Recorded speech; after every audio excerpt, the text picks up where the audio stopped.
if someone has hypertension, like typical hypertension where there's no known aggravating cause, there's no like obvious endocrine defect or kidney defect, I submit it's a very safe bet. Insulin resistance is the cause of most instances of primary hypertension, which is the most common form of hypertension. So anyone listening, if they have hypertension, it's probably insulin resistance. Insulin resistance has a really phenomenal and even broad effect on causing hypertension from the level of the kidneys, and even including the nature of the blood vessels themselves, the caliber, the width or diameter of the blood vessels. But high insulin will stimulate a different hormone called aldosterone to be oversecreted or overproduced. And aldosterone tells the kidneys to retain salt, like you said, and then where salt goes, water goes.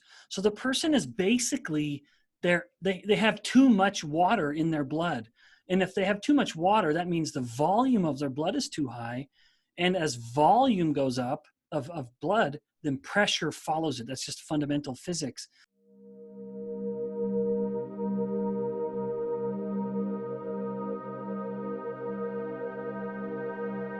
So the pressure is higher just because they have too much water.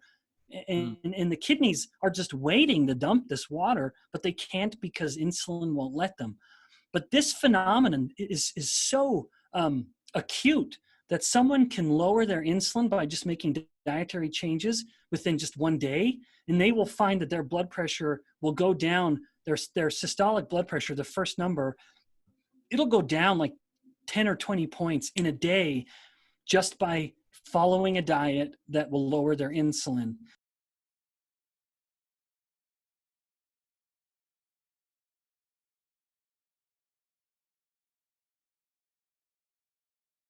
And so that's a very rapid effect.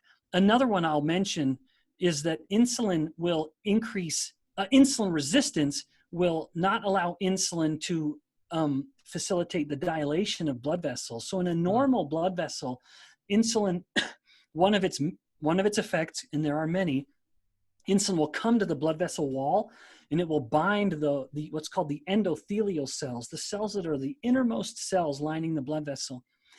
And it will induce the production of a molecule called nitric oxide. And this little molecule will then cause the smooth muscle around the blood vessel to relax, and then the blood vessel will dilate. It'll get bigger. And of course, as that volume expands, then the pressure will start to go down because there's just, it's a larger garden hose, but we're not putting any more water through it, no more blood through it.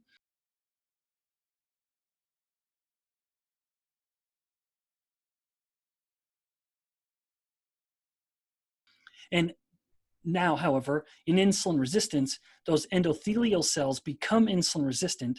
And so insulin is not as capable at inducing vasodilation. And so when blood vessels should have dilated, now they stay constricted.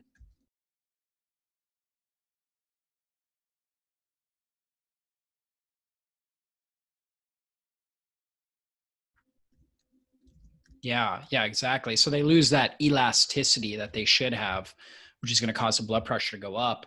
And, typically in our society, when people have high blood pressure, they're told to be on a low salt diet. They're not really getting to the root cause. They're trying to treat it downstream because it's not a salt issue. It's an insulin issue. So we need on a low insulin diet, like you were talking about, will actually help the kidneys to be able to get rid of that extra water. And oftentimes, when people go on a ketogenic diet, low carb diet, or when they're fasting, they actually need to take in more salt. They need to be a little bit more intentional about getting the electrolytes because their body starts losing and excreting so much of it.